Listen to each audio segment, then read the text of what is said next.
Bismillahirrahmanirrahim. Assalamualaikum warahmatullahi wabarakatuh.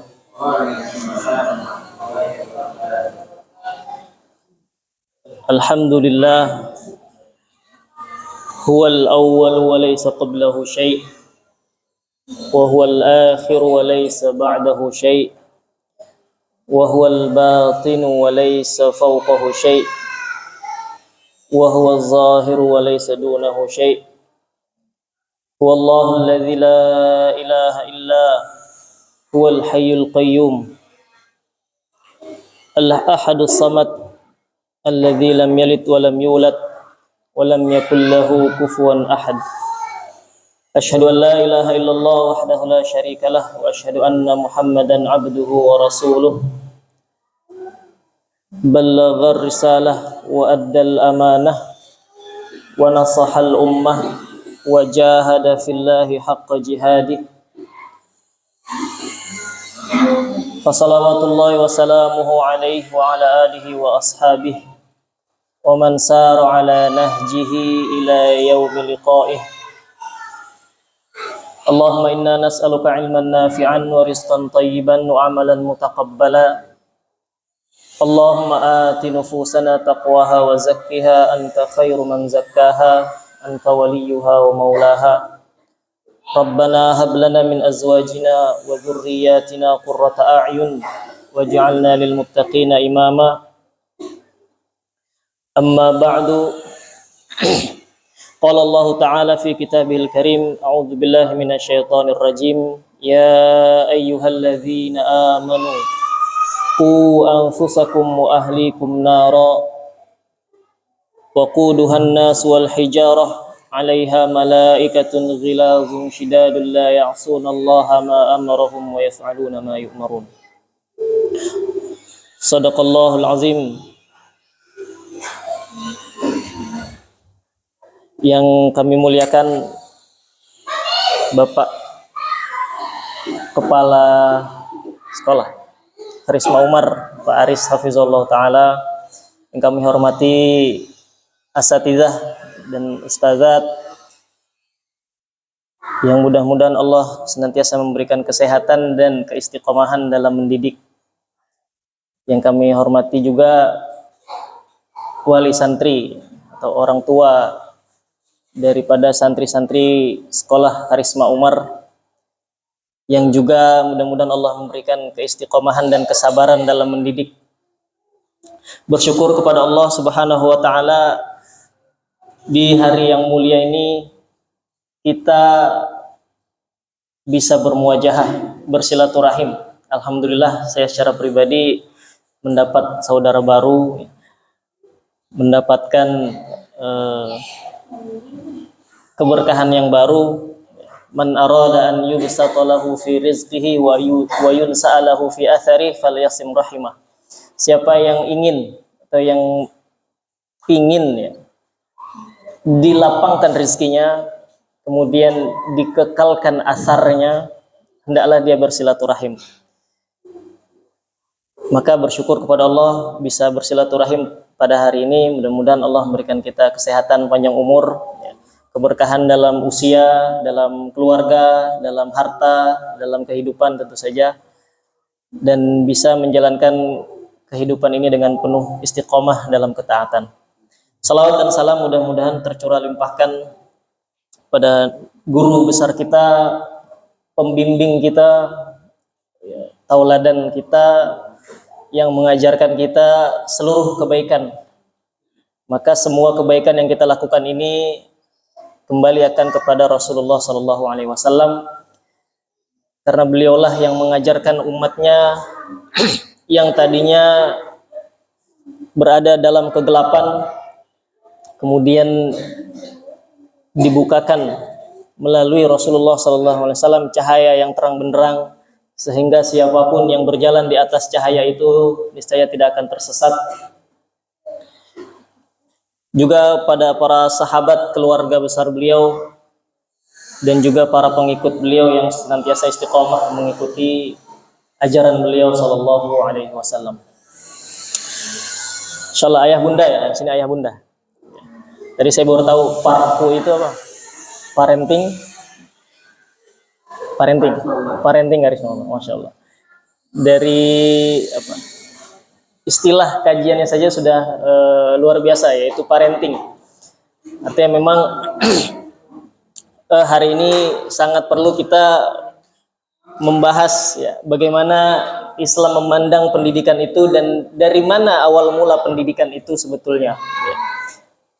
Maka mohon izin tadi kalau judulnya itu apa? Menyelaraskan ya. Menyelaraskan hubungan rumah dan sekolah. Ya. Jadi salah jazakallahu khair. Sebelum kita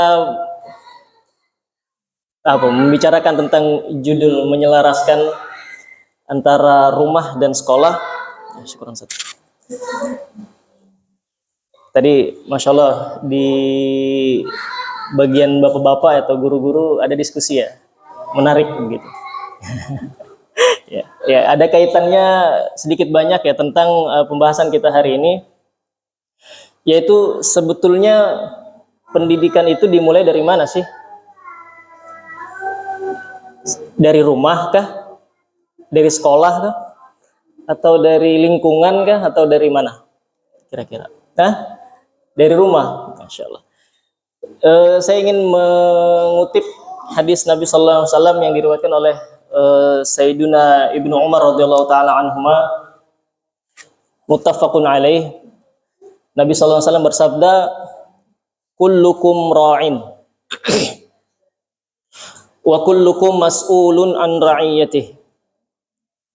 Setiap kalian, kata Nabi, adalah apa? Kalimat ra'in di terjemahan yang umum adalah pemimpin. Dan setiap kalian akan dimintai pertanggungjawaban atas yang dipimpinnya. Kemudian Nabi melanjutkan, wal imamu ra'in. Dan imam, ya, imam artinya pemimpin yang sesungguhnya ya imam.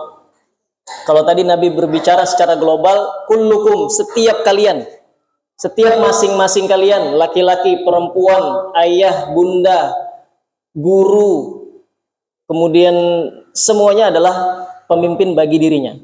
Kemudian Nabi melanjutkan, wal imamu ra'in wa mas'ulun an ra'iyati. Dan seorang imam adalah pemimpin dan akan dimintai pertanggungjawabannya terhadap rakyatnya.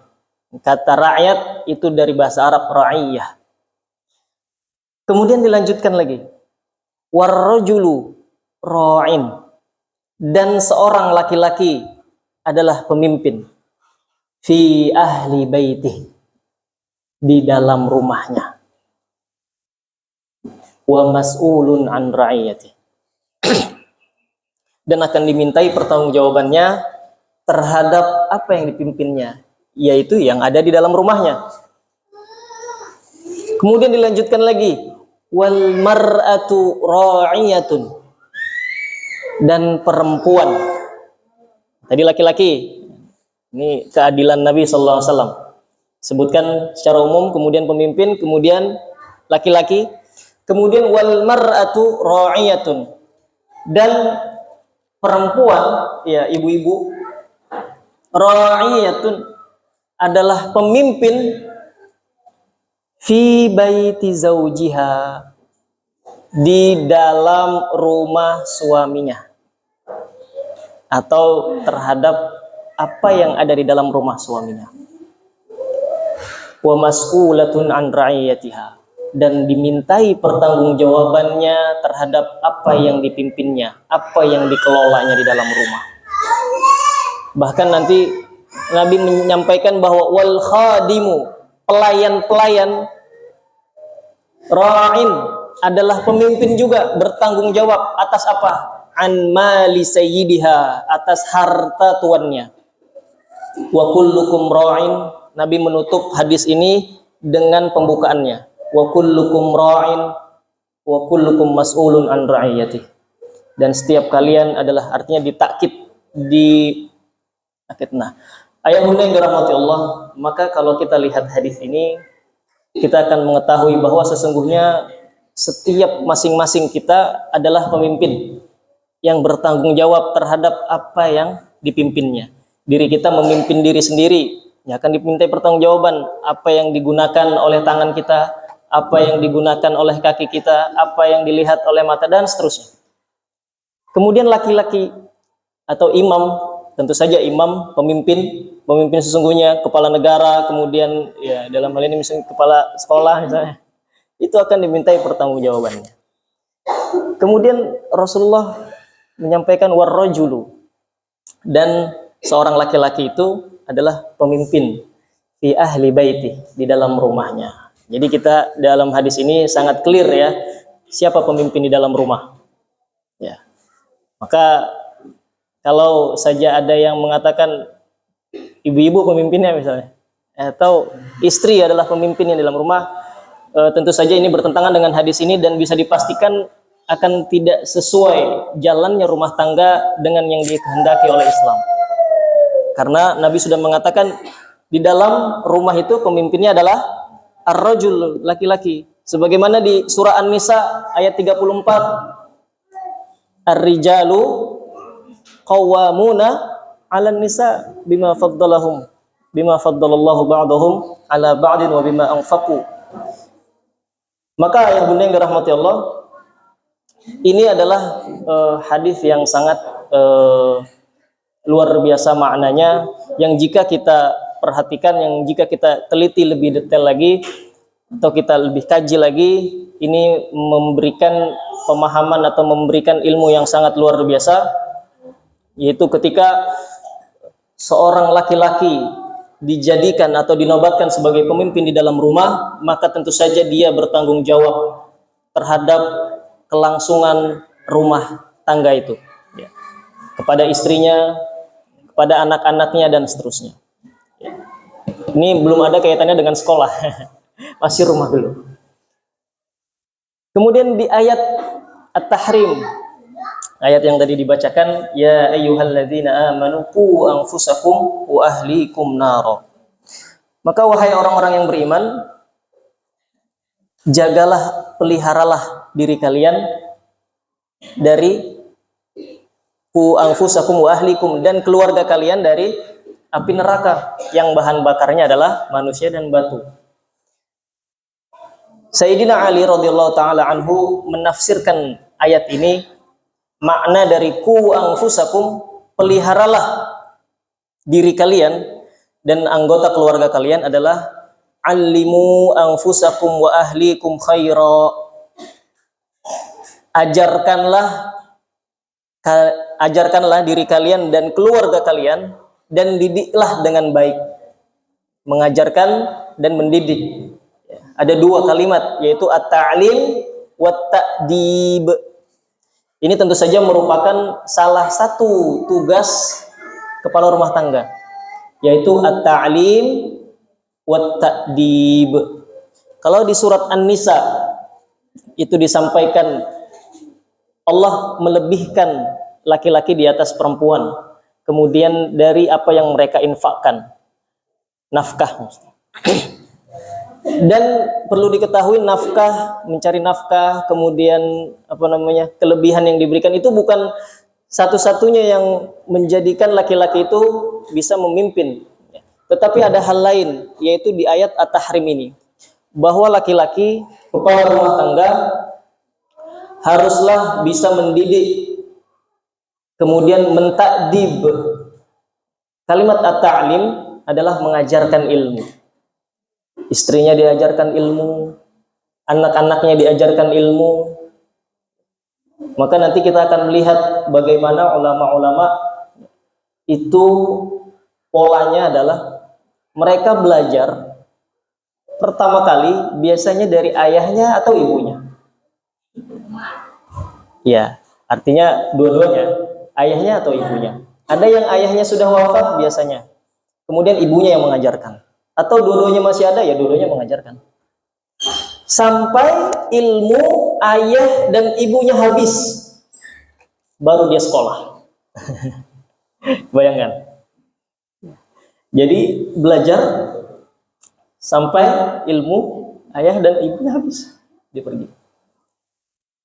Ya, kalau kita sekarang punya ilmu alif, ba, ta, sa, jim, ha, dan seterusnya. Itu kita punya ilmunya kan, ya ayah, bunda, punya ilmunya alif, ba, ta, dan seterusnya. Nah, apakah itu yang kita ajarkan kepada anak-anak kita, ataukah kita menyerahkannya kepada orang lain untuk mengajarkan itu? Bismillahirrahmanirrahim dan seterusnya. Yang kita punya ilmunya, ya alif, ya ba, ya ta, a, b, c, d, dan seterusnya. 1, 2, 3. Itu kan hal-hal yang mendasar sangat. Jadi kita mengajarkan itu, mengajarkan ilmu.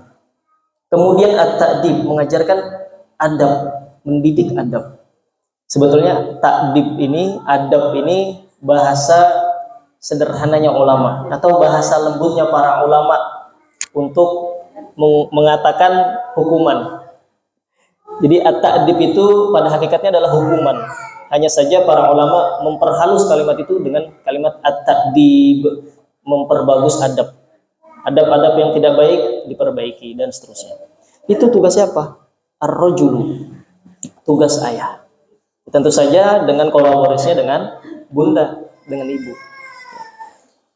Maka nanti yang akan terjadi adalah anak-anak ini sudah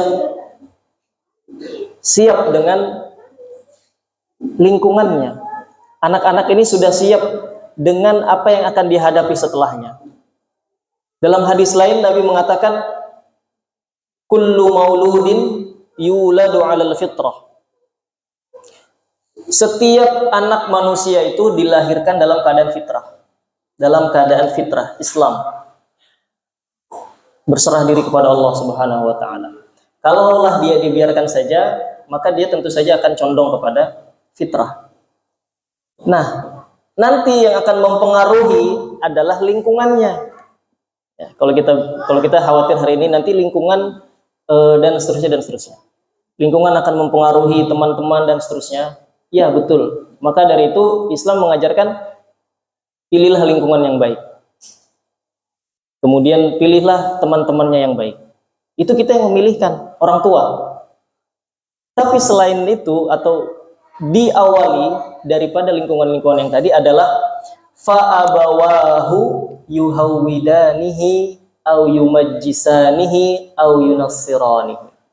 Maka lingkungan yang paling pertama ada di sekitar anak-anak adalah kedua orang tuanya. Maka kedua orang tuanya lah yang akan membentuknya. Apakah dia jadi Yahudi atau dia jadi Majusi atau dia jadi Nasrani. Inilah yang akan menentukan nanti orang tuanya bagaimana dia mendidik. Ya. Apakah dia nanti tetap dalam fitrah? Artinya orang tuanya mengajarkan sesuai dengan fitrahnya. Minum tangan kanan, baca basmalah, duduk, masuk rumah salam, kemudian apa lagi? Tidak mengangkat suara tinggi-tinggi, itu fitrah. Tapi kalau dia diajarkan yuhawwidani, apa salah satu karakter orang Yahudi? Misalnya serakah, rakus, misalnya makan apa saja dimakan, ya. Mau tangan kanan, mau tangan kiri, yang penting masuk mulut. Au yumajjisanihi au yunassirani. Artinya inilah lingkungan pertama kali yang didapatkan oleh anak-anak. Maka pastikan lingkungan ini adalah lingkungan yang sesuai dengan fitrah. Ya. Tidak Yahudi, tidak Majusi, tidak Nasrani. Maka Imam Al-Ghazali menyampaikan bahwa anak itu adalah mutiara, bersih seperti mutiara. Dia tidak atau dia masih dalam keadaan suci dan tidak berbentuk apapun. Maka dia sangat mudah untuk dibentuk, untuk dipahat, untuk diperlakukan sedemikian rupa. Maka kalau dia dibentuk dengan pembentukan yang baik, maka dia akan jadi perhiasan yang sangat indah. Tapi kalau dia dilalaikan, kemudian dia dibiarkan begitu saja, maka dia tidak akan ada gunanya, bahkan bisa membahayakan. Maka bersyukurlah orang tua yang membentuk mutiara-mutiara itu. Maka nanti ada kaitannya ketika kita akan menyekolahkan anak, ya. Kalau kita tahu bahwa anak kita itu adalah aset, bahwa anak kita adalah mutiara, bahwa anak kita adalah istilah surat Al-Furqan, qurrata a'yun. Qurrata a'yun. Pandangan mata. Ketika kita ingin menyekolahkan, apakah kita rela menyekolahkan anak atau memberikan anak kemudian tidak kita perhatikan? Kita nyekolahin anak atau memberikan memberikan mendatangkan guru misalnya untuk anak kita. Tetapi kita tidak memperhatikan apakah guru ini bisa menjadi pengganti saya karena saya sudah mengajarkan ilmu, saya sudah habis, digantikan. Kemudian apakah guru ini bisa memperhatikan anak saya sebagaimana saya memperhatikan? Lah Ustaz, anaknya aja nggak diperhatiin, masa gurunya suruh merhatiin ya? Ya kan gitu. Loh, dititipin. Menyekolahkan anak bukan menitipkan anak. Menyekolahkan anak bukan melondri anak. Nah, itu bahasa Ustaz saya, bukan dilondri anak. Ya. Dilondri ntar sampai rumah kotor lagi. Apa kebalik? Ya. Begitu ya. Maka orang tua memiliki peran penting dan bertanggung jawab atas apa yang dipimpinnya. Maka anak-anak itu akan bertumbuh sebagaimana dia diajarkan oleh kedua orang tuanya. Ayah bunda yang dirahmati Allah, sebagaimana doa yang diajarkan di dalam Al-Quran surah Al-Furqan ayat 74. Doa ini sering kali kita ungkapkan barangkali. Rabbana hablana min azwajina wa dzurriyyatina qurrata a'yun waj'alna lil muttaqina imama. Ya Allah, hablana, hibahkanlah. Hablana nanti turunan katanya hibah. Hibahkanlah, artinya hibah itu apa, Bu? Ngarepin imbalan nggak?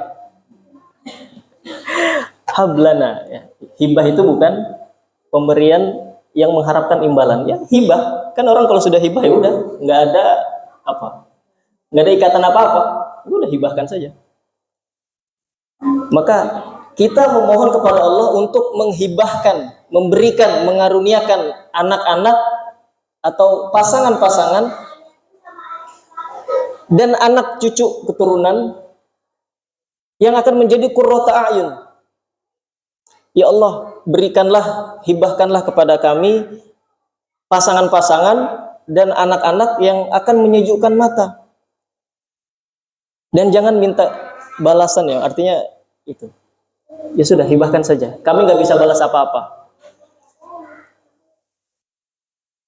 Imam Hasan Al-Basri ditanya, apa maksud dari qurrata a'yun? Penyejuk mata atau apa bahasa kita? Cahaya mata, penyejuk mata.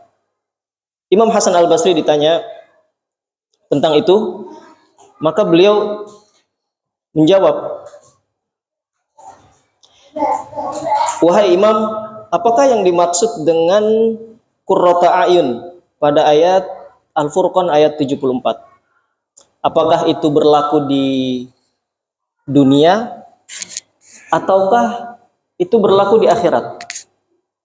Maka kata beliau, bukan seperti itu, demi Allah, bahwa itu terjadi di dunia.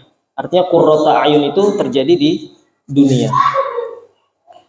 Kemudian seperti apakah bentuk qurrata a'yun di dunia itu? Maka beliau menjawab, hal itu berupa Allah memperlihatkan kepada seorang hamba tentang istrinya anaknya, keturunannya taat kepada Allah Subhanahu wa taala. Jadi bentuk qurrata ayun di dunia ini adalah ketika kita melihat anak-anak kita, istri-istri kita, istri apa istri? Ya, ya. Oh ya. Karena kalimat Qur'annya azwaj. Azwaj itu bentuk plural. Iya, coba lihat aja di surat Al-Furqan. Ya, ini bukan kata saya. Udah itu dalilnya itu di situ Al-Furqan. Istri-istri atau pasangan-pasangan kami. Jama itu ya 2 ke atas bisa. Ala kulli hal. Bukan isu pembahasan kita ya. Pembahasan kita adalah qurrata ayun tadi. Ya, satu kalau udah qurrata ayun alhamdulillah gitu ya. Daripada banyak nggak qurrata ayun, atau mending banyak qurrata ayun. Bencana ya. Ya, qurrata ayun. Bagaimana ketika kita melihat istri, anak itu di setiap fase pertumbuhannya itu taat kepada Allah. Itu dambaan semuanya. Ya, tapi itu bukan begitu saja. Artinya perlu tadi ku anfusakum wa ahlikum nara. Perlu ta'lim dan ta'dib. Perlu pendidikan, kemudian penanaman adab dan seterusnya. Alhamdulillah di sini tadi saya baca di situ, saya parkir pas depan spanduk itu yang berbasis adab kalau tidak salah. Masya Allah. Karena memang terus terang itu yang barangkali hilang dari pendidikan kita hari ini, ketika anak-anak diberikan transfer knowledge, diberikan ilmu saja. Tadi pembahasan kurikulum diperbaharui terus kan. Anak-anak aspek yang paling pentingnya itu dilupakan. Padahal ini adalah menjadi aspek yang mendasari ilmu itu. Karena adab adalah dasar daripada ilmu. Ibarat bangunan, adab itu pondasi. Sehingga ketika pondasinya sudah kuat, betapapun beratnya bangunan yang akan dibebankan kepadanya, dia akan kokoh. Begitu saja, begitu juga kalau adabnya itu ya tidak ada, bahkan pondasinya tidak terbangun, maka ilmu yang didapatkan meskipun dia sampai doktor, profesor, lihat saja, banyak kan diperlihatkan di media-media kita, profesor, doktor, ilmunya tinggi, ilmunya doktor, cuman dia pondasinya tidak ada, maka kita melihatnya juga tidak senang. Maka ya bening rahmati Allah. Nah, anak-anak ini ketika dibimbing adabnya, kalau di sini mudah-mudahan mudah ya membimbing anak-anak untuk mengkondisikan sebelum belajar, kemudian apalagi ya mengajarkan tentang adab-adab makan, minum, kemudian interaksi dan seterusnya. Kalau kita lihat di luar, di sekolah-sekolah luar, itu subhanallah, anak-anak itu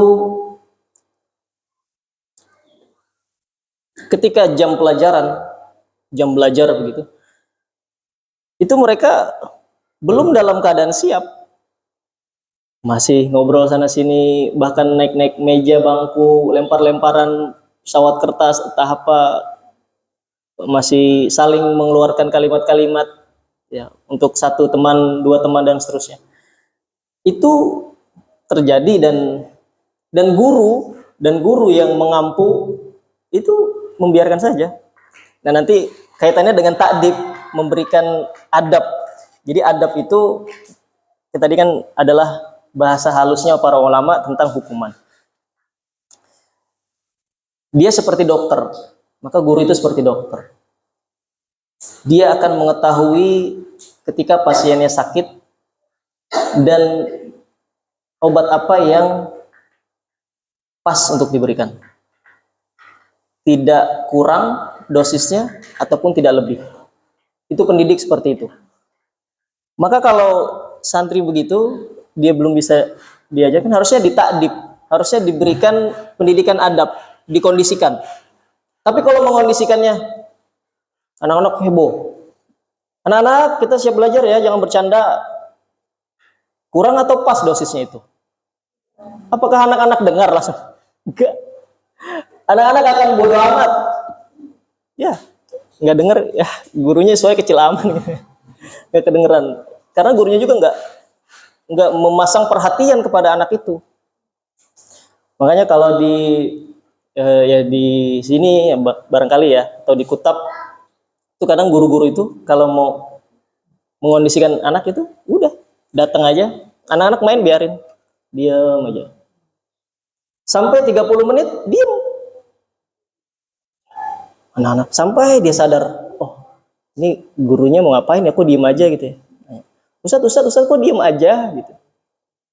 Kita mau ngapain Ustadz? Kita mau ngapain Ustadz? Ya kamu kesini mau ngapain? Tanya balik, ini mau ngapain? Mau belajar Ustadz. Kamu sudah siap belajar belum? Belum Ustadz gitu. Sebentar Ustadz, saya main dulu ya gitu. Itu begitu, yuk kita diem aja. Dan belum siap belajar, ya sudah jangan belajar. Kan simple. Nah, anak-anak begitu, kita ayo sekarang pelajaran apa? Matematika. Kita mulai ya. Ini angka 1. Anak-anak, iya Ibu, iya. Itu tidak akan efektif. Maka dosisnya harus pas ya, ketika anak-anak kaitannya dengan adab. Maka itulah sebetulnya yang menjadi perhatian. Ya, kalau tadi pembahasan Ustadz, Masya Allah tadi diskusi yang hangat ya. Pembahasan tentang standarisasi apa nih? Standarisasi kesepakatan gitu ya. Menarik sebetulnya. Artinya apa yang kita berikan, kurikulum yang kita berikan kepada anak-anak kita ya perlu memang diperiksa atau perlu memang diteliti dari mana standarnya ini kita dapatkan. Misalnya kalau kita pakai standar tadi fa'abawahu yuhawidani au yumajjisani, berarti ayah bunda lah yang jadi standar pertama kali pendidikan itu ada begitu. Ayah bunda yang sudah belajar Al-Quran, mengajarkan anaknya. Ketika masuk sekolah, anaknya sudah bisa baca, gurunya enak, ya kan? Gimana? Ustazah mana? Ustadz gitu gak? Aduh, anak ini belum kenal huruf Ustadz gitu. Belum kenal huruf. Ya. Berarti di rumah ngapain aja gitu. Kan gitu. Huruf alif, huruf ba, usia 7 tahun, usia 6 tahun. Oh, dari usia 1 sampai 6 tahun itu apa? Apakah yuhawidani au yumajjisani au yunasirani, atau menjaga sesuai dengan fitrahnya? Itu ini kan jadi pelajaran bagi kita.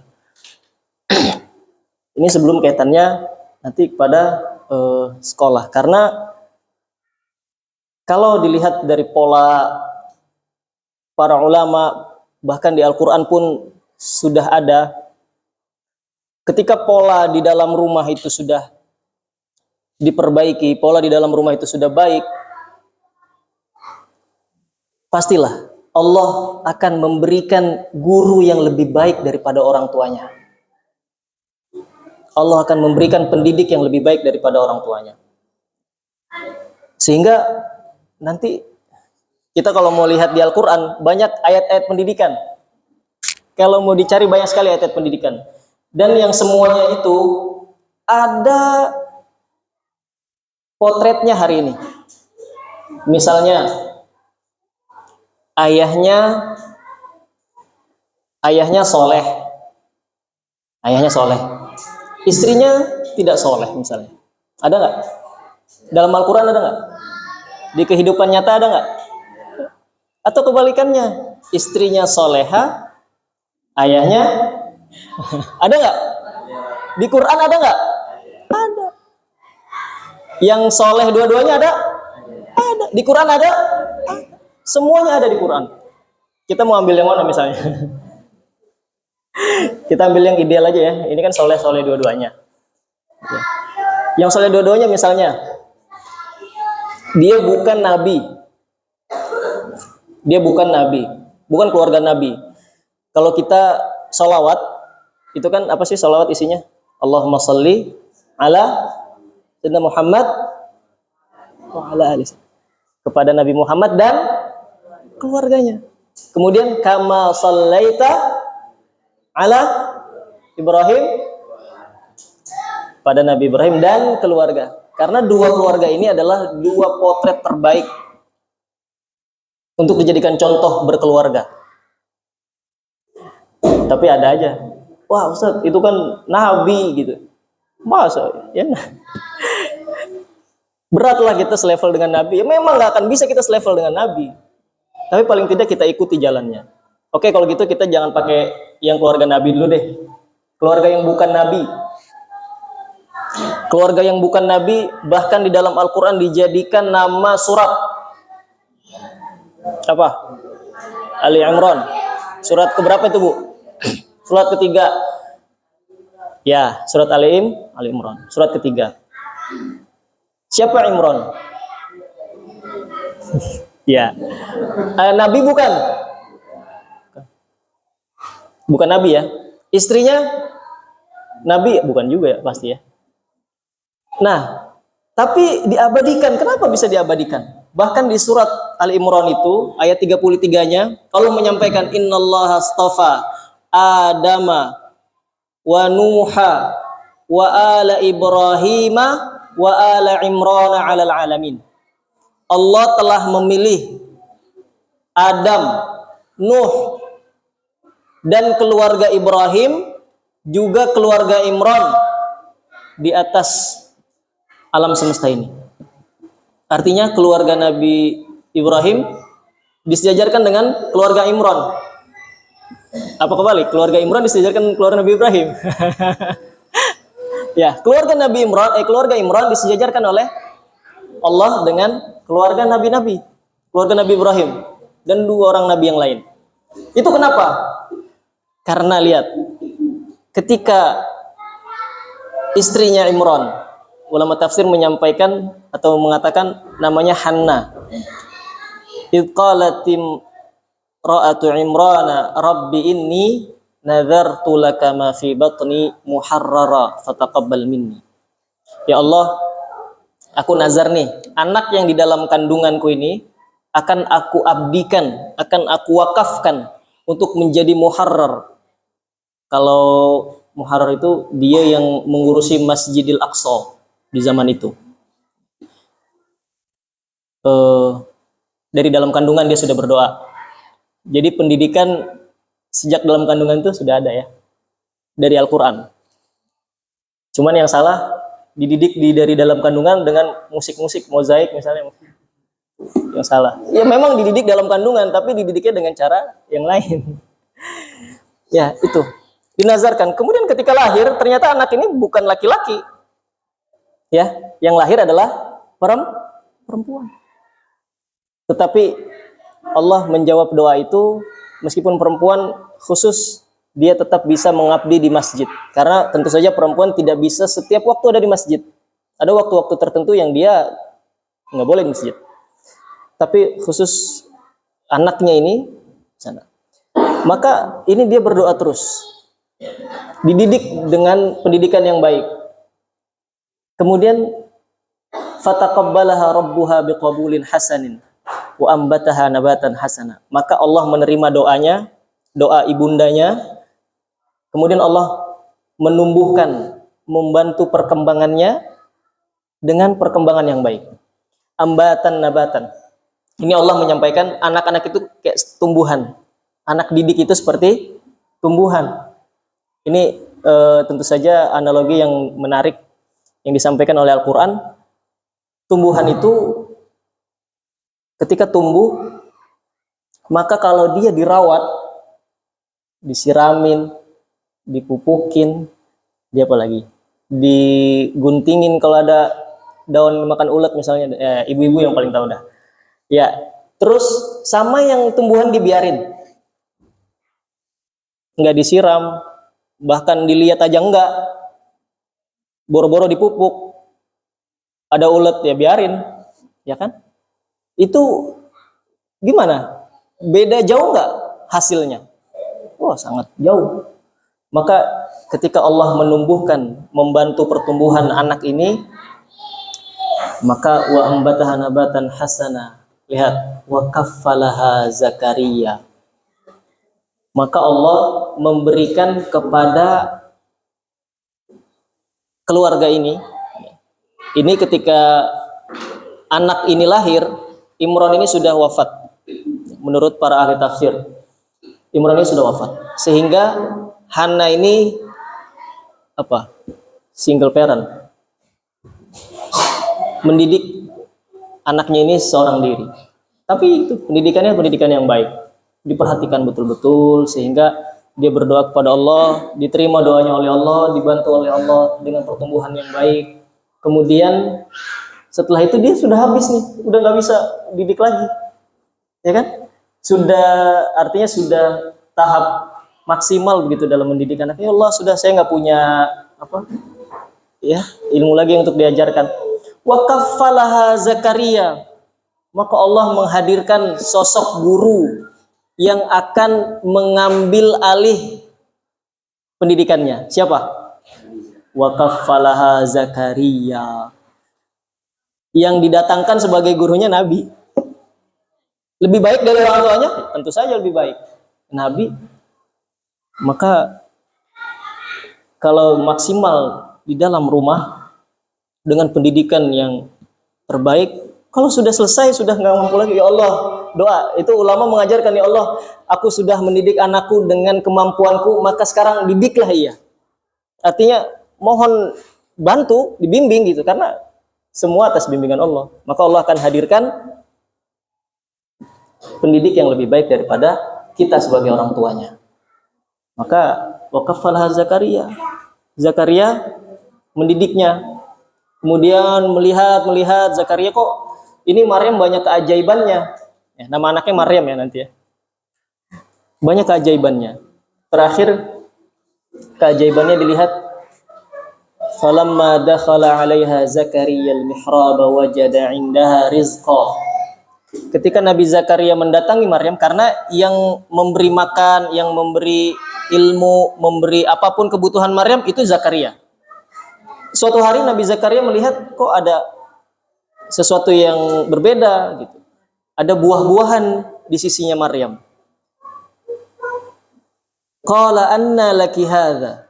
Nabi Zakaria mengatakan, dari mana ini Maryam? Kan saya biasa yang bawa. Ini siapa nih yang datang ini? Qalat huwa min indillah. Yarzuqu may yasha bighairi hisab. Ini adalah pemberian Allah.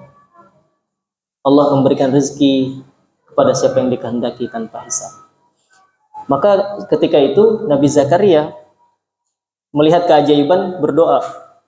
Hunalika da'a Zakaria rabbah. Disitulah Nabi Zakaria berdoa. Ketika itu juga qala rabbi habli min ladunka dzurriyyatan thayyibah innaka sami'ud du'a. Jadi keajaibannya bukan hanya kepada anak kita, tapi guru-guru kita atau guru-guru anak kita akan mendapat keajaiban juga. Itu dari mana? Dari orang tua. Dari orang tua yang mendidik dengan baik, menta'lim dan mentakdib anaknya sejak dari rumah. Sehingga ketika datang ke sekolah, datang ke Karisma Umar gitu ya. Itu guru-guru sudah menikmati ya. Guru-guru menikmati atau mempoles sedikit, menikmati gitu.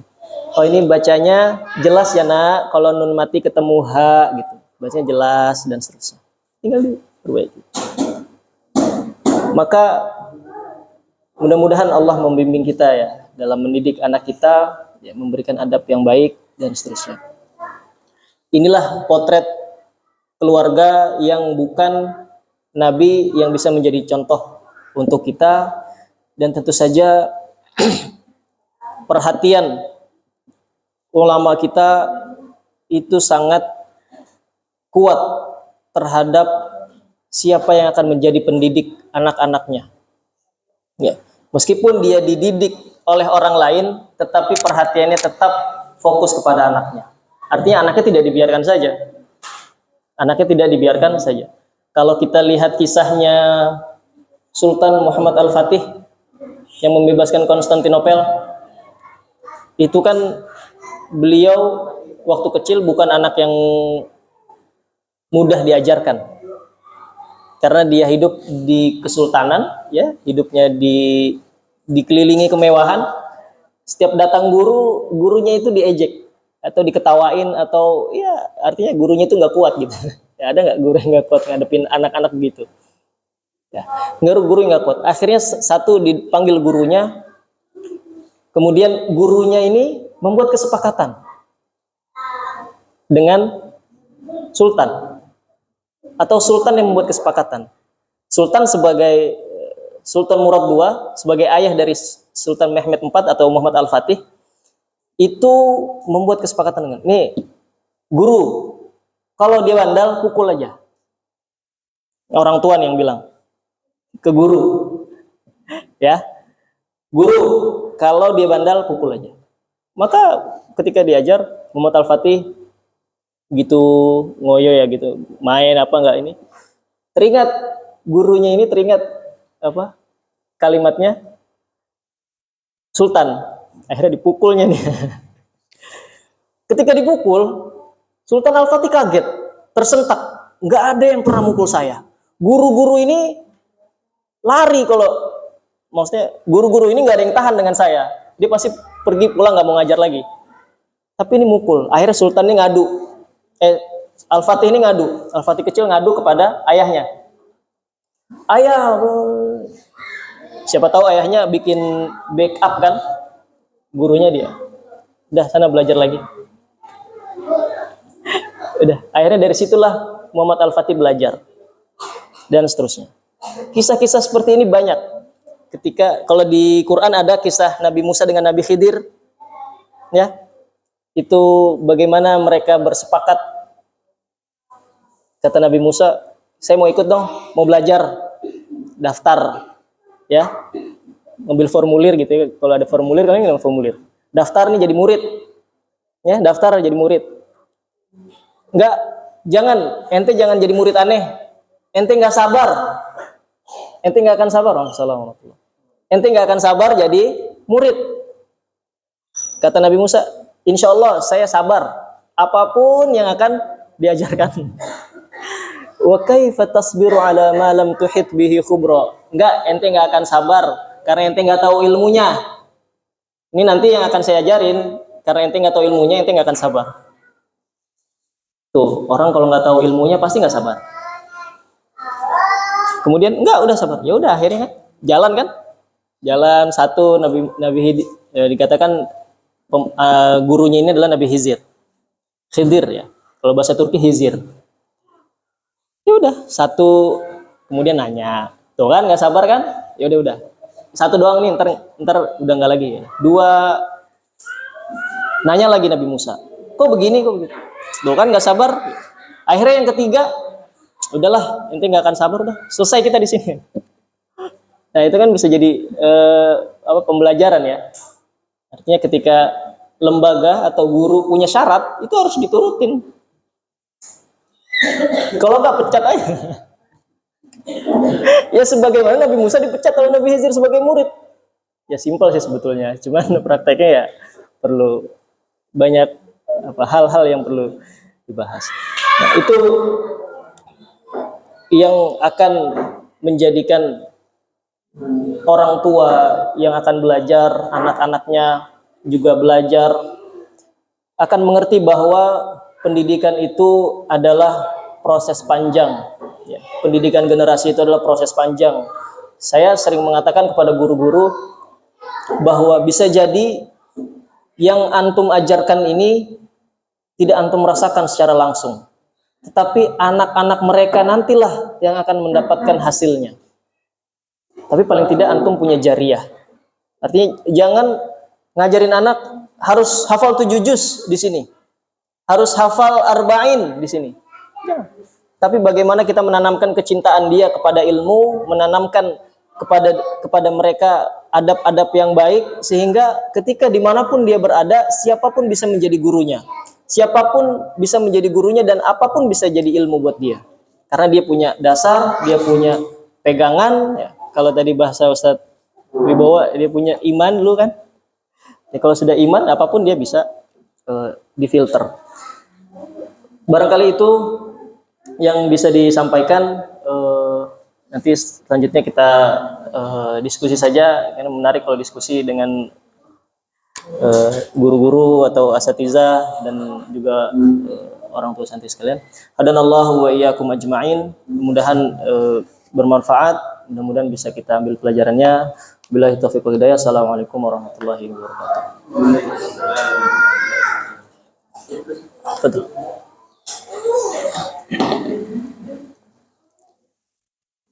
Alhamdulillah, terima kasih atas penyampaian kajiannya, luar biasa. Mudah-mudahan apa yang disampaikan bisa menambah ilmu kita, wawasan kita sebagai orang tua dalam menyikapi anak-anak kita nanti, baik di rumah maupun di sekolah. Kita lanjutkan dengan tanya jawab ya, dari kajian yang baru saja kita dengarkan atau kita simak. Mungkin dari ayah bunda ada yang ingin bertanya untuk kajian hari ini, atau yang mungkin seputar permasalahan problem-problem yang ada di rumah, boleh ya Ustaz ya?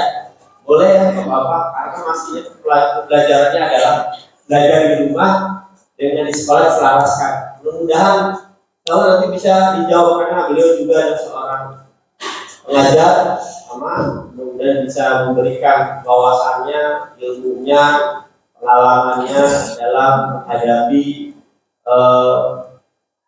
para siswa. Ayo silakan ayah bunda, ada yang mau bertanya? Silakan.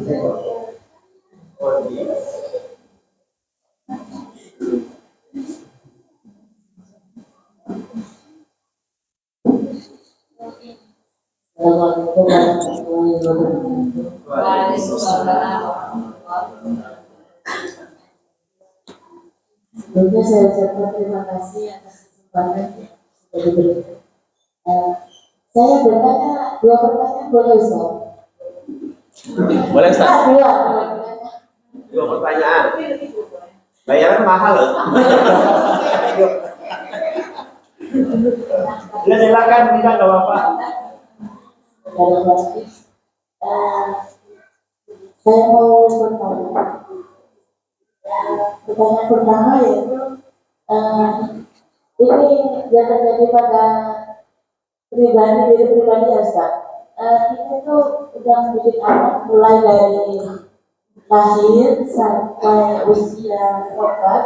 Alhamdulillah anaknya itu terlihat menunjukkan pandangan adabnya terjaga, semua itu terjaga baik. Setelah kita masukkan ke sekolah kelas 1 itu banyak perubahan di sana Ustaz. Perubahannya adabnya jadi berkurang. Kalau kita ingatkan bilangnya teman-teman aja pada berdiri, adanya minum sambil duduk. Bilangnya teman-teman aja pada berdiri nggak apa-apa. Itu salah satu contoh. Itu pertanyaan pertama ya Ustaz. Gimana? Apakah itu pendidikan di rumahnya termasuk kurang maksimal ya Ustaz? Karena anaknya pasti bisa terpengaruh lingkungan. Itu pertanyaan pertama. Yang pertanyaan kedua, seperti yang diceritakan tadi, karena ya luar istri kita, Masya Allah diberi keturunan yang Insya Allah ya taat gitu. Itu yang bisa saya ambil kesimpulan tadi, karena di dalam kandungannya itu sudah dinadarkan anak keturunannya itu akan dinadarkan diwakafkan kepada Allah gitu. Bagaimana selama ini kita mengajarkan anak kita itu cita-citanya nggak seperti itu sih. Udah terlanjur pengennya jadi anak yang soleh, cerdas, ibaratnya karena belum tahu itu ya Ustaz. Bagaimana ya Ustaz untuk selanjutnya gitu dalam pendidikan? Assalamualaikum warahmatullahi wabarakatuh.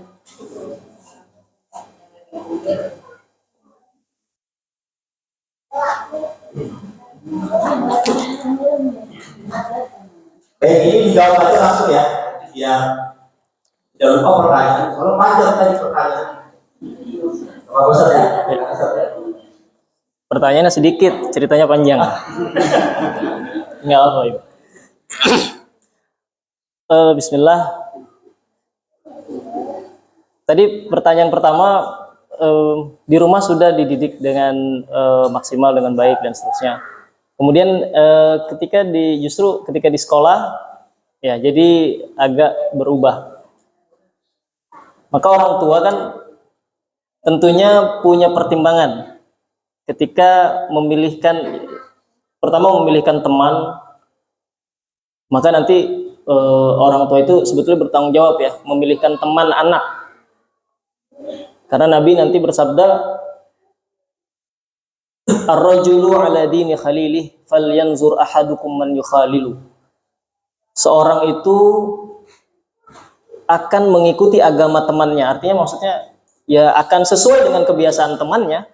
Falyanzur, maka perhatikanlah. Nah, maka perhatikanlah siapa yang dia jadikan teman. Artinya kita sebagai orang tua kepada anak ini perhatikan. Kan bisa kadang suka gini, jangan main sama dia, itu dia nggak suka ke masjid misalnya. Dia ngomongnya begini, begitu dan seterusnya. Jangan sama dia, men. Tapi kan anak kadang udah nyaman ya gitu ya. Gimana sih kalau udah nyaman? Ya, itu bisa kita terus biasakan. Artinya carikan teman-teman yang baik, dan kalaupun masuk kepada satu lembaga pendidikan, ya pastikan lembaga pendidikan itu memiliki visi yang sama misalnya dengan apa yang kita ajarkan di rumah.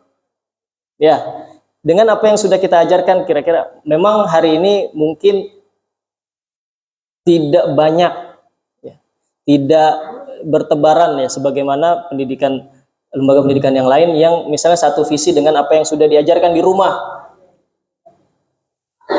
Berapa banyak misalnya pendidikan atau lembaga pendidikan yang mengajarkan anak membaca basmalah ketika makan, anak duduk ketika minum. Itu simpel, maksudnya ya yang remeh-remeh dulu lah ya. Itu kan di rumah kita ajarkan misalnya.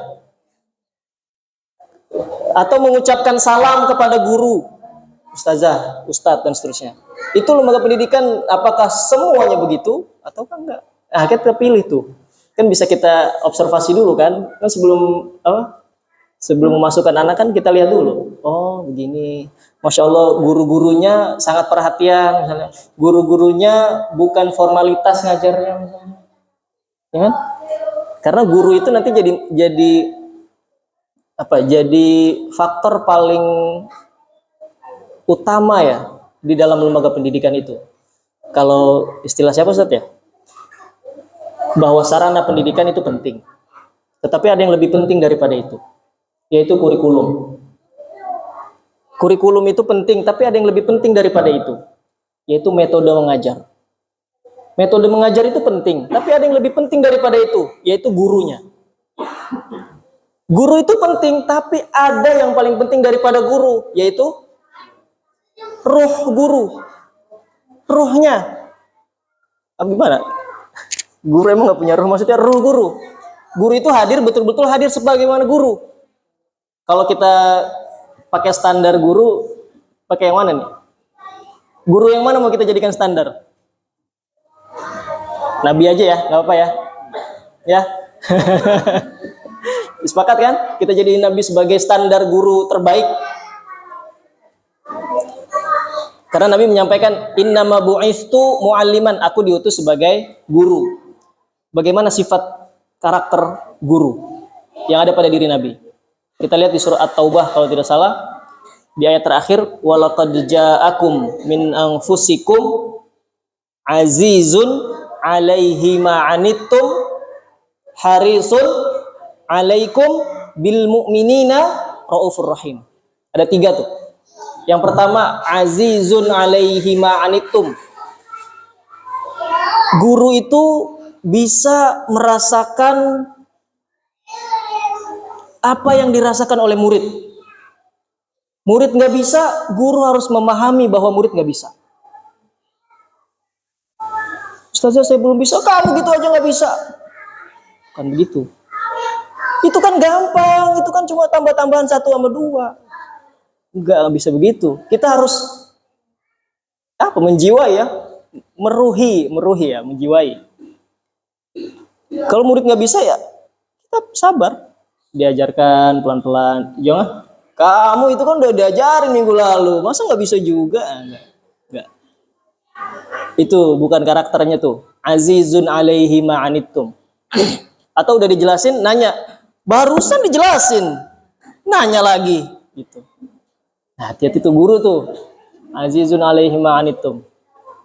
Tahu apa yang dirasakan oleh santri. Santri ini masuk sekolah, masuk kelas, kok murung ya? Biasanya dia ceria, tanya, kenapa kamu? Saya sakit perut gitu.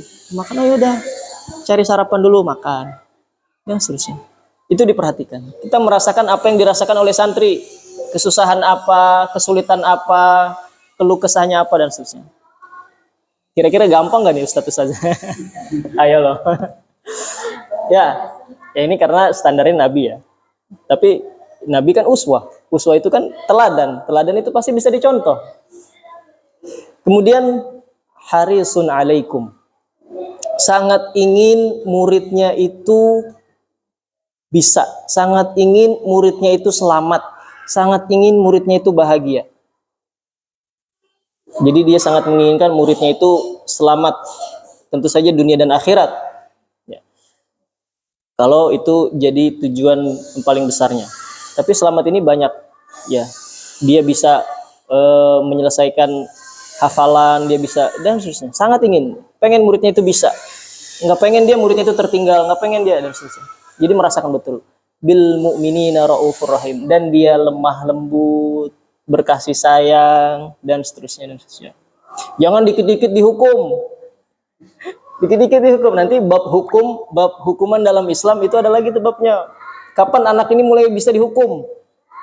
Apakah di sini apa? Jenjangnya apa? Mustawa 1 2 3 terus?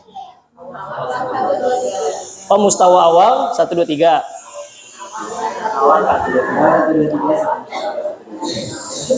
Oh, berarti awal ini 1 2 3 usia 5 sampai 8 lah ya. Artinya dia masih awal ya. Baru nanti setelah itu katakanlah yang sudah bisa lebih paham gitu ya. Kalau diajak bicara bisa nyambung ya, diajak ini ya. Misalnya awal 1 2 3. Apakah dia dihukum? Kan enggak. Karena dia apa? Karena nanti ya bab hukuman ya. Kalau lihat hadis Nabi yang tentang apa? Muru abna'akum bis-shalah wa hum abna sab'a sinin. Ajarilah atau perintahkanlah anak kalian untuk menunaikan sholat. Usianya berapa? 7 tahun. Wadribuhum, dan pukullah dia. Artinya pukulnya bukan pukul dendam ya, pukul itu aja, pukul pendidikan, pukulan pendidikan. Dia usia 10 tahun. Artinya bayangkan, diajarin umur 7 tahun, baru boleh dipukul berapa waktunya tuh? 3 tahun. 3 tahun jeda pengajaran sholat. Evaluasinya nanti umur 10 tahun. Berarti 7 tahun disuruh sholat. Sebelum 7 tahun, nah ini mafhum mukhalafahnya ya. Sebelum 7 tahun, harusnya anak udah tahu apa? Sebelum sholat ngapain? Wudu. Kemudian ya bersuci waktu sholat. Semua yang berkaitan tentang sholat. Ya harusnya kan ya. Itu diajarinnya di mana? Di rumah atau di masjid? Lo sholat di rumah berarti? Ya maksudnya ajarin teorinya di rumah, nanti prakteknya di masjid gitu. Ada DKM nggak di sini? Ya itu sekalian lah. Ya, jadi ntar anak-anak di masjid itu jangan dididik justru di masjid. Dididik sholat karena memang ya waktunya itu dia untuk sholat dan seterusnya. Nah itu barangkali ya jawaban yang pertama ya Bu ya. Artinya memang kita yang harus memilihkan dan seterusnya. Kalau apakah pendidikan yang dilakukan di rumah salah? Wallahu alam, saya nggak tahu seperti apa pendidikannya gitu. Apakah ibunya saja yang mendidik, ayahnya enggak? Ayahnya apa? Sibuk apa? Sibuk apa sih ayah? Ya variatif lah kesibukan ayah gitu. Meskipun nanti ya banyak lah contoh lagi ayah-ayah yang mungkin lebih sibuk daripada ayah-ayah sekarang gitu ya. Apalagi ya itu kalau sudah memang dua-duanya ya sudah berdoa saja sama Allah. Itu sebagaimana tadi Hana berdoa, Allahumma taqabbal minna, kalau merasa sudah melakukan pendidikan terbaik, Allahumma taqabbal minna innaka antas sami'ul alim. Ya Allah, terimalah persembahan aku ini. Aku udah didik anakku ini, udah nggak sanggup lagi aku didik. Maksudnya udah habis ilmunya, udah ini. Maka kuserahkan padamu, sesungguhnya engkau maha menerima doa. Nanti Allah yang bantu pendidikan itu, didatangkan guru yang lebih baik, kemudian ditumbuhkan dengan pertumbuhan yang baik, dan seterusnya. Ya, itu kira-kira ya Bu. Ya Bunda ya. Yang kedua tadi apa ya?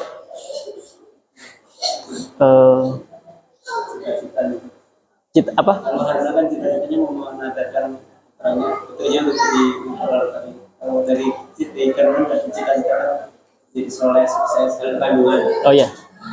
Ya, tentu saja cita-cita kita bersama. Kalau tadi surat Al-Furqan itu Rabbana hablana min azwajina wa dzurriyyatina qurrata a'yun 1. Waj'alna pemimpin orang-orang bertakwa. Itu sebenarnya cita-cita mulia benar itu. Coba kalau dikaji. Pemimpin aja udah ya udah tinggi begitu ya. Yang dipimpin siapa? Orang-orang bertakwa. Wah, itu cita-cita besar. Kalau dikaji ini bisa bahas masalah negara ini. Ya, kalau dikaji Rabbana hablana, ini bisa ujungnya ke negara ini. Dimulainya dari mana? Dari rumah. Doa ini kan yang ngucapin kan biasanya orang-orang tua kan? Maksudnya orang tua gitu. Rabbana hablana min azwajina wa dzurriyyatina qurrata a'yun. Pertama jadikan qurrata a'yun, keluarga-keluarga yang berqurrata a'yun, semuanya qurrata a'yun. Kemudian habis keluarga jadi masyarakat yang qurrata a'yun, dan seterusnya masyarakat lingkungannya nanti ke kabupaten, kota, dan sampai lil muttaqina imama, pemimpin orang-orang yang jadi yang dipimpin itu bukan orang sembarangan, yaitu orang-orang yang bertakwa. Sifat-sifat takwa, nah itu nanti pembahasan, nanti tanya ustadz-ustadz yang ustadz ini bisa Ustadz Wibowo di surat Al-Baqarah ayat 1-5 misalnya, dan seterusnya. Nah itu tentu saja tadi kalau cita-cita itu harus tinggi betul. Kalau cita-citanya imamul muttaqin, maka pemimpin orang-orang bertakwa, maka kita harus sabar gitu. Karena membangun itu semua perlu kesabaran. Dan pendidikan juga banyak ya berkaitan dengan urutan ya. Urutan anak-anak awal misalnya belajar apa? Apakah dia langsung menghafal mandiri? Apakah dia langsung suruh baca sendiri misalnya? Sementara dia belum bisa baca kan enggak. Harus diajarin dulu bacanya, tulisnya, kemudian talaki dan seterusnya. Itu bertahap. Wallahu taala alam. Itu barangkali Ustaz. Masya Allah, penjelasannya luar biasa. Tergoda, ada pertanyaan lagi? Ini pertanyaan tentang kandungan doanya ya? Kenapa ya Ustaz? Oh, jangan itu Mas. Ya, baik, terima kasih. Masih ada ayat Bunda tadi sedikit saya simak adalah rasa ruhnya. Itu paling tinggi jadi ruhnya ya Ustaz. Ruhnya dalam pengajaran luar biasa. Jadi kita menyatu ke anak-anak jangan sampai nanti ada jeda gitu ya tadi sebelum rasa gitu ya. Kalau nggak bisa ya kecil jadi bagaimana luar biasa ini ruhnya. Baik, silakan ayah Bunda, ada lagi pertanyaannya. Insyaallah masih ada waktu ya Ustaz ya. Ada waktu Pak Teko? Sedikit. Sedikit aja. Baik. Pertanyaan mungkin ada lagi? Ayo Bunda.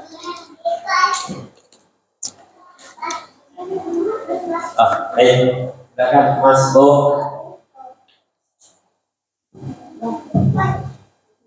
Assalamualaikum warahmatullahi wabarakatuh. Assalamualaikum. Sebenarnya tadi sudah sempat disinggung Ustaz di sekolah mengenai peran ayah. Sebenarnya kan tadi kewajiban kita dari ayah dan biasanya kan apa namanya mengajar itu kalau ayah sudah tidak bisa mengajarkan baru kemudian di salah satu guru yang di papel gitu. Permasalahannya di ayah tadi ya masih ke itu sering alasannya sibuk. Jadi seolah-olah tidak ada waktu untuk mengajari anak. Kemudian setelah kita punya alasan sibuk tidak bisa mengajari anak, kita juga sibuk untuk kemudian mencari bekal memperbanyak keilmuan kita sendiri untuk dia bisa mengajari anak. Sebenarnya untuk mencari nafkah mungkin kewajiban. Sebenarnya tahap urutan prioritasnya bagi seorang ayah itu seperti apa sih mungkin lebih detail.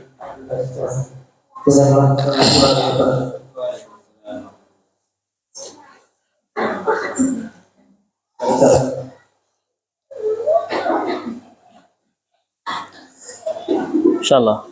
Bismillah. Karena saya juga seorang ayah, maka saya pegang betul kalimatnya Ibnu Qayyim Al-Jauziyah. Ada di Tuhfatul Maulud Bihkamil. Ya. Ada terjemahnya itu hadiahku, inilah hadiahku untukmu anakku. Ada terjemahan. Beliau adalah ulama yang di Ibnu Qayyim Al-Jauziyah, ulama abad 8. Beliau dikisahkan atau di biografi beliau dikatakan adalah salah satu ulama yang miskin. Kemudian ketika lahir anaknya, beliau ingin memberikan hadiah kepada anaknya, tapi nggak tahu gimana caranya. Akhirnya beliau menulis itu kitab. Apa sih? Tuhfatul Maulud Bihkamil Maulud kalau tidak salah. Itu buku tebal panduan itu. Nah, beliau mengatakan di dalam kitab itu ada kalimatnya begini.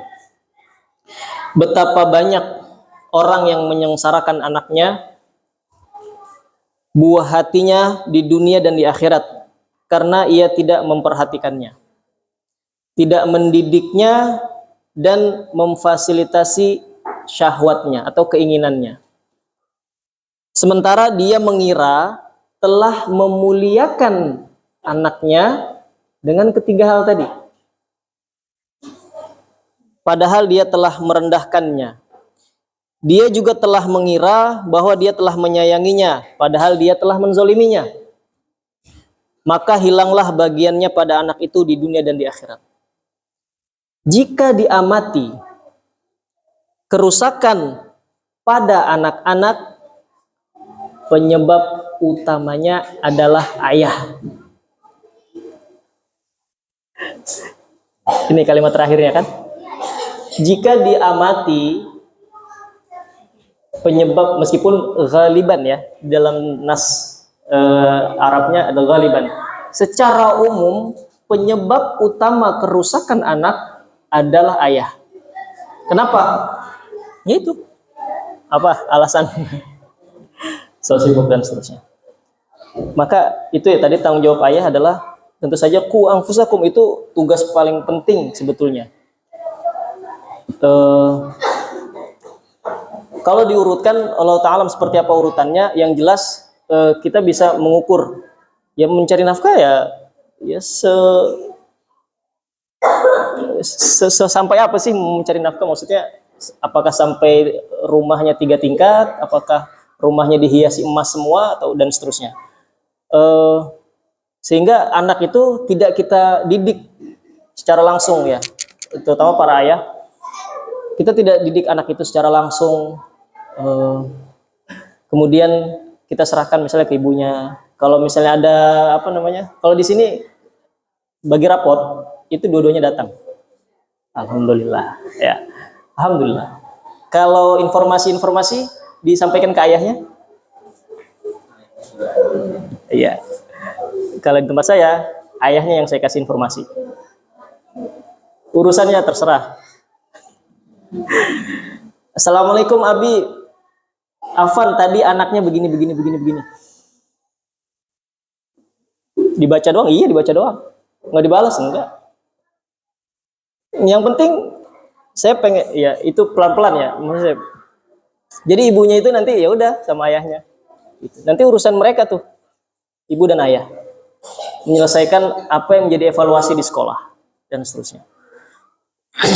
Ini pernah terjadi, tentu saja saya nggak serta-merta yang membuat kebijakan itu ya. Ada seorang ayah bernama Abdul Aziz bin Marwan. Beliau adalah gubernur Mesir, tapi orang Madinah. Gubernur Mesir, orang Madinah. Jarak Mesir-Madinah, tahu ya, nggak pakai pesawat. Kalau pakai pesawat ya paling 1 jam 45 menit atau 2 jam. Kalau kendaraan hari itu paling canggih, apa? Onta. Oh, kuda onta lah bisa cepat. Itu membutuhkan perjalanan yang jauh. Dikisahkan Abdul Aziz ini punya anak. Abdul Aziz punya anak. Kemudian dia dapat tugas dinas ke Mesir. Anak istrinya ditinggalkan di Madinah. Ketika anak istrinya punya kesempatan nyusul, hanya istrinya yang berangkat. Anaknya ditinggal di Madinah. Kenapa anaknya ditinggal di Madinah? Karena anaknya ditahan oleh pamannya. Pamannya itu Abdullah bin Umar Ibnul Khattab. Pamannya tuh. Berarti ini keluarga besar Umar bin Khattab. Tahu Umar bin Khattab? Ya, ditahan sehingga dia hidup. Kemudian akhirnya dia bisa mengunjungi ayahnya, artinya bareng sekeluarga dinas di Mesir di bawah sama keluarga. Tapi suatu masa sudah waktunya anak ini sekolah, anak ini pulang lagi ke Madinah. Karena di Madinah waktu itu banyak berkumpul guru-guru, madrasah-madrasah. Balik lagi ke Madinah, disekolahkan, menuntut ilmu. Menuntut ilmu dengan guru namanya lupa. Salih bin siapa lupa ya saya. Intinya Syekh Salih. Kemudian dididik dengan pendidikan yang baik. Gurunya itu azizun alaihi ma'anittum harisun alaikum bil mu'minina raufur rahim. Itu gurunya betul-betul memiliki ruh pendidik yang baik. Dia bisa menggantikan peran ayahnya sekaligus menjadi gurunya. Kemudian guru ini bagian dari harisun alaikum. Bagian dari guru ini ingin anak ini selamat. Dia tidak ingin anak ini ketinggalan sholat atau nggak sholat. Ketinggalan aja nggak mau, apalagi nggak sholat. Dia nggak mau. Maka suatu hari anak ini terlambat menunaikan sholat. Terlambat ya, bukan nggak sholat. Terlambat menunaikan sholat. Ditanya, wahai anakku, kenapa engkau terlambat? Wahai guru, afwan gitu ya. Tadi saya sempat nyisir dulu. Nyisir, ngerapin rambut. Jadi habis wudhu begitu, nyisir dulu supaya rapih sholat. Dan terlambat sholatnya. Lihat, Syekh Solih ini ngadu ke bapaknya. Laporan, evaluasi. Pak Abdul Aziz, gitu. Ya kan Pak Abdul Aziz. Pak Abdul Aziz, ini anaknya begini-begini. Tadi sholatnya telat, gara-gara nyisir rambut. Oh, kalau kita gimana kalau kita? Kalau kita jadi bapaknya gitu. Ya udah Ustaz, tolong sampein ya, jangan sampai telat lagi kali gitu. Kira-kira apa yang dilakukan Abdul Aziz? Ya Pak Abdul Aziz ini apa yang dilakukan? Dikirim dari Mesir ke Madinah seorang tukang cukur.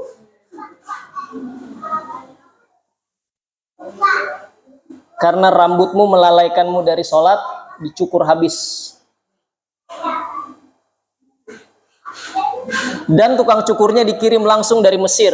Kan bisa tinggal nyuruh gurunya. Ya enggak? Nah, ini pelajaran nih. Pelajaran apa coba? Kan bisa tinggal nyuruh gue. Ya udah, Ustaz, cariin tukang cukur dah.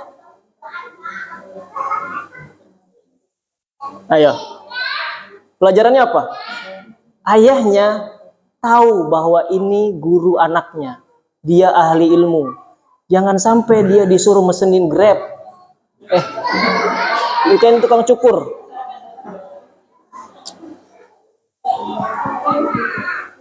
Saya merinding ini. Ayo. Dikirimin tukang cukurnya langsung. Nyukur anaknya. Udah selesai. Penting sekali kan? Abdul Aziz memberikan uang saku kepada anaknya ini 1 bulan. Lihat, kalau kita mau main sibuk-sibukan nih, para ayah nih, 1 bulan 1000 dinar. Kita ngasih 1 bulan berapa ke anak? Oh, per hari ya, dikalkulasiin jadi 1 bulan berapa? Sampai 1000 dinar. 1 dinar sekarang 3,8an. 1000 dinar 1 bulan. Lihat, ayahnya berkecukupan. Tapi lihat perhatiannya kepada anaknya. Cuma gara-gara sholat nyisir doang ketinggalan. Habis itu dikirim tukang cukurnya langsung dari Mesir. Jalan dia naik kuda berapa hari tuh? Ya udah Ustaz, tolong dah itu tukang cukurnya di situ, ntar saya transfer.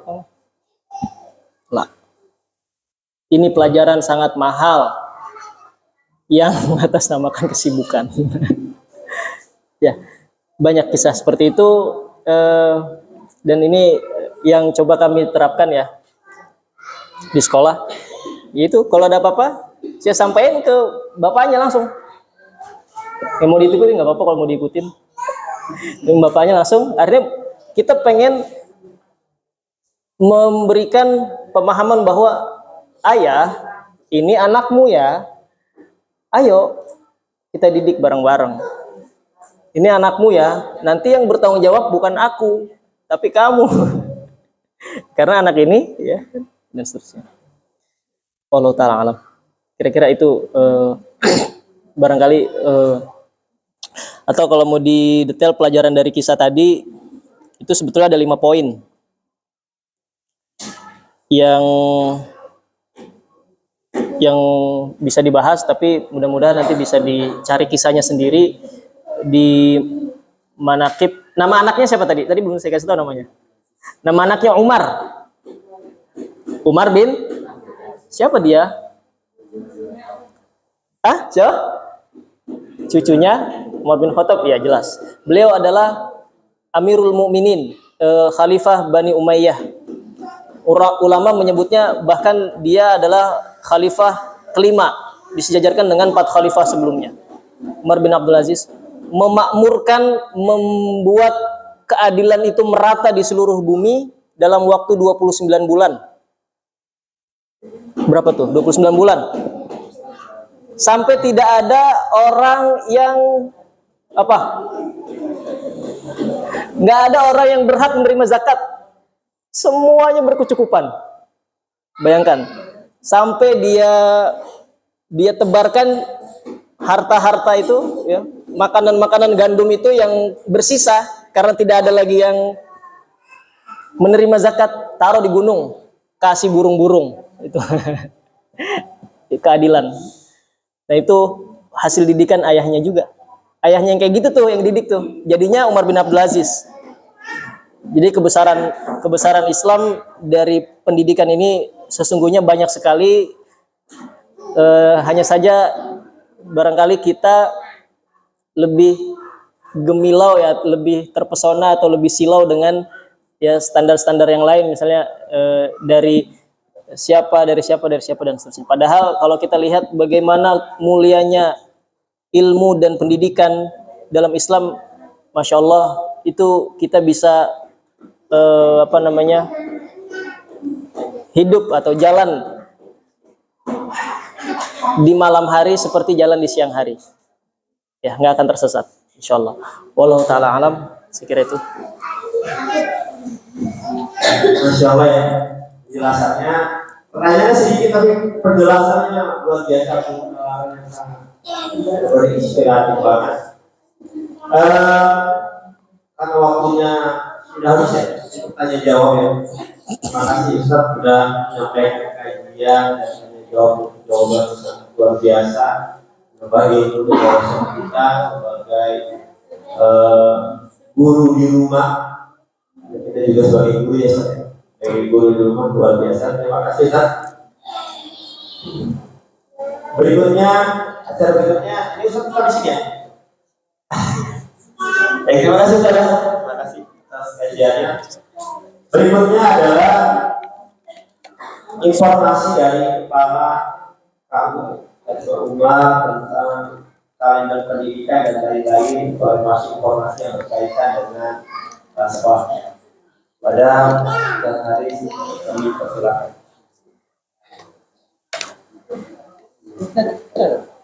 Kalau ada ini apa Yang kayaknya situ. sama saya di sini temenin.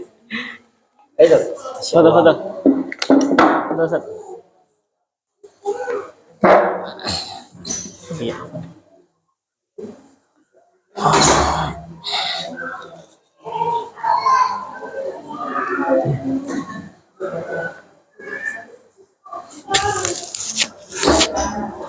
Silakan para ayah muda untuk mencicipi jamuan. Kita doa.